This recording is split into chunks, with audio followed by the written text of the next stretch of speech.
Hello students, आज मैं आप लोगों के लिए लेके आई हूँ क्लास 12 के स्टूडेंट्स के लिए चैप्टर 4 द रैट ट्रैप। तो इस चैप्टर को समझने से पहले, एंजॉय करने से पहले इसके ऑथर के बारे में हम बताना चाहते हैं आपको।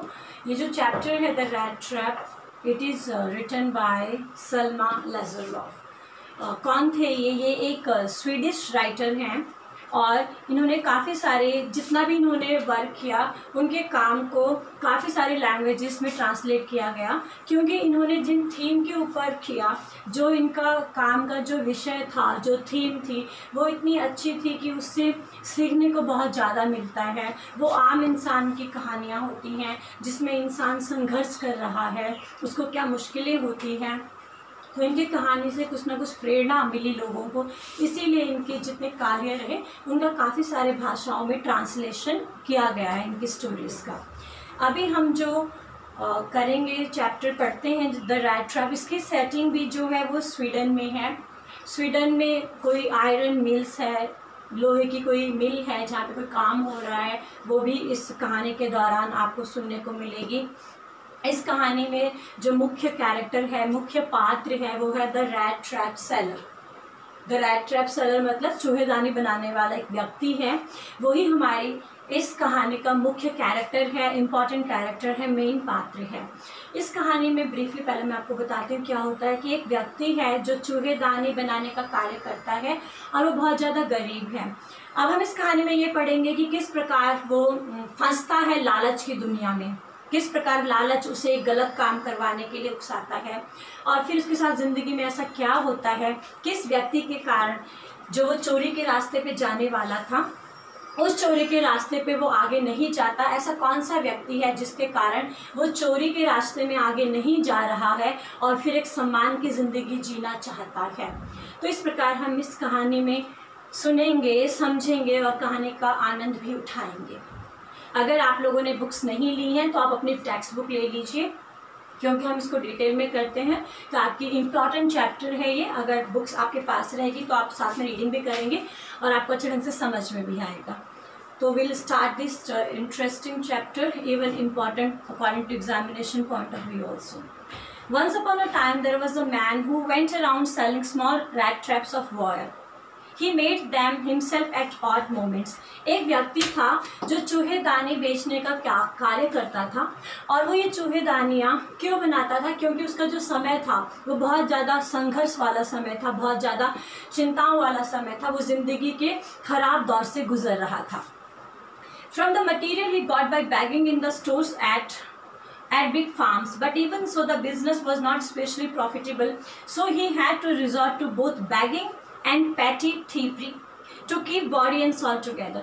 अब वो जो चूहेदानी बनाने का कार्य करता था, वो कार्य से उसको कोई प्रॉफिट नहीं हो रहा है, वो जी नहीं पाता, वो इतना नहीं कमा पाता कि आराम से ज़िंदगी का यापन कर पाए। इसीलिए वो छोटी छोटी चोरियाँ भी करता है। पैटी का मतलब छोटी, थीवरी यहाँ पे थीफ का नाउन है। छोटी छोटी चोरियाँ भी वो करता है ताकि वो ज़िंदगी जी पाए। जो यहाँ पे एक फ्रेज है, keep body and soul together, इसका मतलब जीवन यापन करना, जिंदा रहना। ये एक फ्रेज होता है, इसका मतलब होता है मुश्किल के समय में अपने आप को जीवित रखना। तो ये उसका मुश्किल का समय है, तो बड़ी मुश्किल से वो जीवित रह रहा है अपने संघर्षमय समय के दौरान।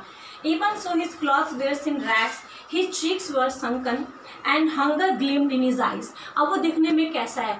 फटे पुराने कपड़े उसने पहने हुए हैं, रैग्स होता है चिथड़े, फटे पुराने कपड़े उसने पहने हुए हैं। उसके जो गाल हैं वो अंदर की तरफ हैं, मतलब उसके सूखे हुए गाल हैं, अंदर की तरफ भिचके हुए गाल हैं। क्यों ऐसा क्यों है? क्योंकि वो बहुत ज़्यादा भूखा है, बहुत ज़्यादा गरीब है, बहुत समय से उसने खाना नहीं खाया, और उसकी आँखों से जो भूखमरी है वो झलक रही है। उसकी आँखों से भूख, गरीबी वो छलक रही है। ग्लीम का मतलब छलक रही है, दिख रही है। No one can imagine how sad and monotonous life can appear to such a vagabond who plods along the road left to his own meditations. हम ऐसे कल्पना भी नहीं कर सकते कि जो इस प्रकार के वैगाबॉन्ड होते हैं, वैगाबॉन्ड या वैगरेंट, ये उन लोगों के लिए वर्ड हमने यूज़ किया है जो घुमक्कड़ होते हैं, जो आवारा होते हैं, जिनका अपना कोई घर नहीं होता। तो यहाँ पर ये जो चूहेदानी बेचने वाला व्यक्ति है, ये वैगाबॉन्ड है, इसका कोई घर नहीं है। तो हम इमेजिन भी नहीं कर सकते, हम कल्पना भी नहीं कर सकते कि इनका जीवन कितना मुश्किल है। और इसी प्रकार वो अपने ख्यालों में खोया हुआ है और धीरे धीरे, प्लॉट का मतलब होता है धीरे धीरे थकान में आगे चल रहा है और अपने ख्यालों में खोया हुआ है। मेडिटेशन मतलब विचार, उसके विचार, उसमें वो खोया हुआ है। But one day this man had fallen into a line of thought which really seemed to him entertaining. पर एक दिन क्या हुआ, ये इंसान सोचते सोचते एक ऐसी बात को सोचने लगा, एक ऐसा विचार इसके मस्तिष्क में आया जो हकीकत में बहुत ज़्यादा रहस्यमयी है, बहुत ज़्यादा रुचिकर है। देखो विचार क्या है बच्चों, उसने क्या सोचा। He had naturally been thinking of his rat traps when suddenly he was struck by the idea that the whole world about him, the whole world with its lands and seas, its cities and villages, was nothing but a big rat trap.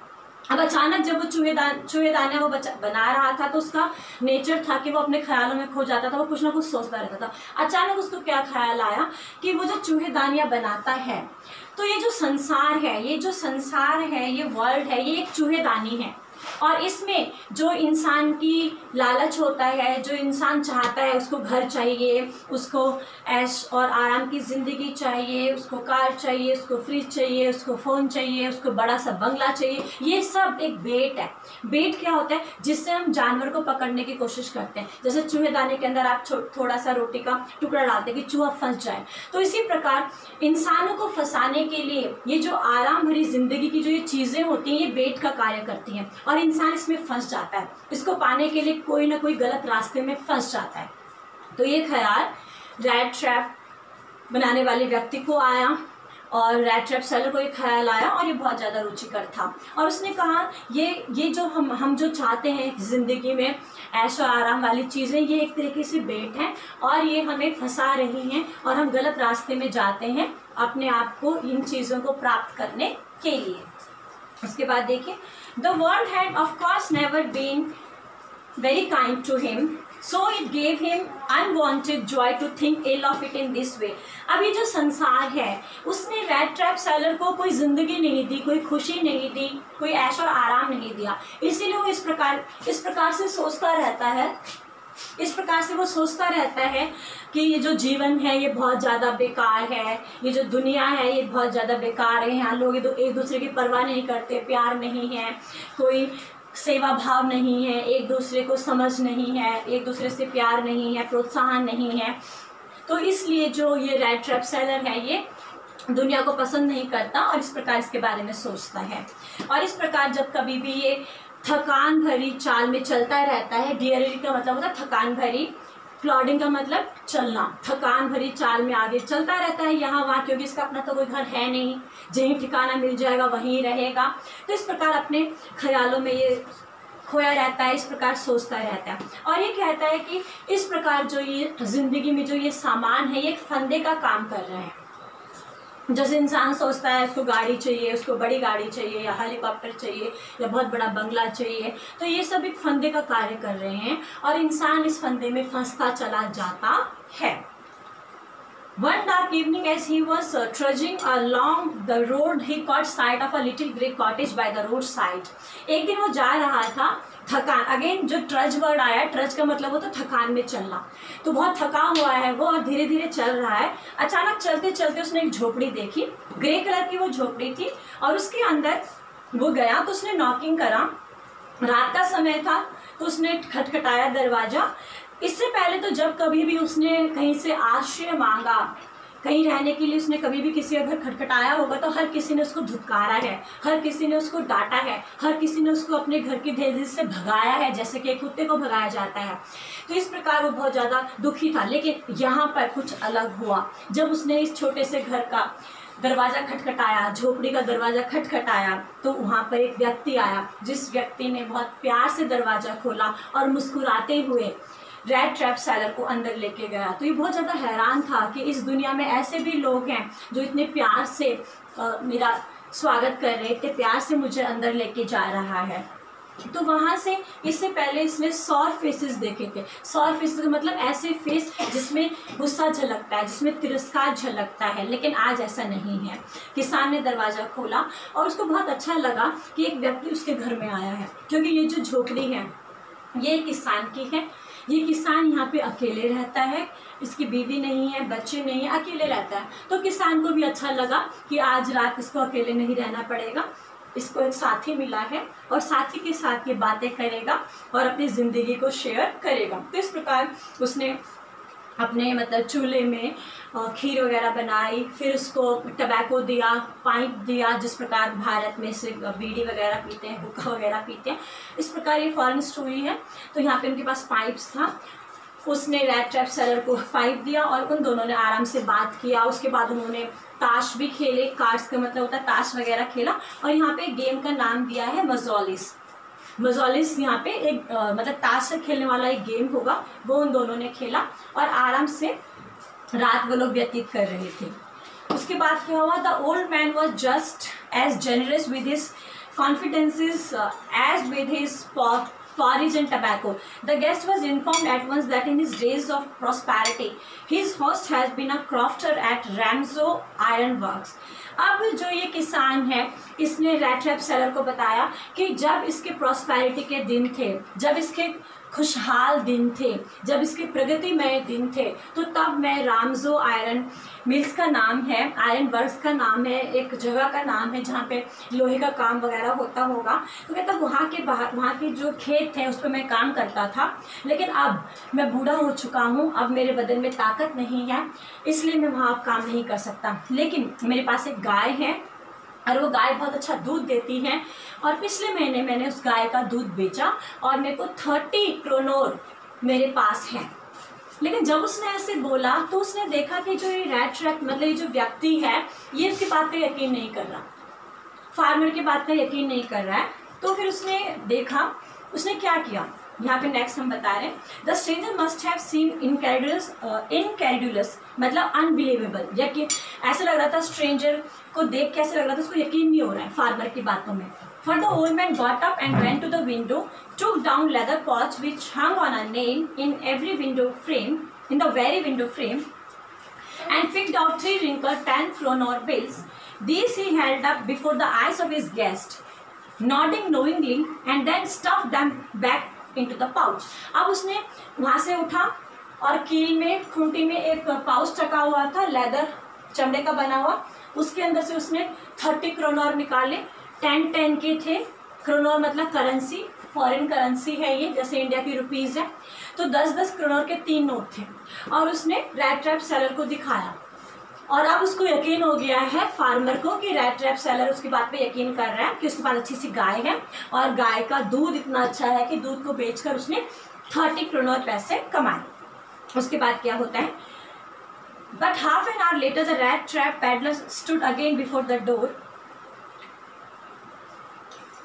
The next day both men got up in good season. The crofter was in a hurry to milk his cow, and the other man probably thought he should not stay in the bed when the head of the house had gotten up. अब अगले दिन क्या हुआ, दोनों के दोनों fresh mood में उठे, तरोताज़ा मूड में उठे, और जो घर का मालिक है किसान, वो गाय का दूध निकालने जा रहा है। तो रैट ट्रैप सेलर ने भी सोचा जब घर का मुखिया ही उठ गया है तो मुझे ऐसा नहीं सोना चाहिए, वो भी उठ गया। उसके बाद क्या होता है, they left the cottage at the same time, एक साथ दोनों झोपड़ी से बाहर निकलते हैं, हट से बाहर निकलते हैं।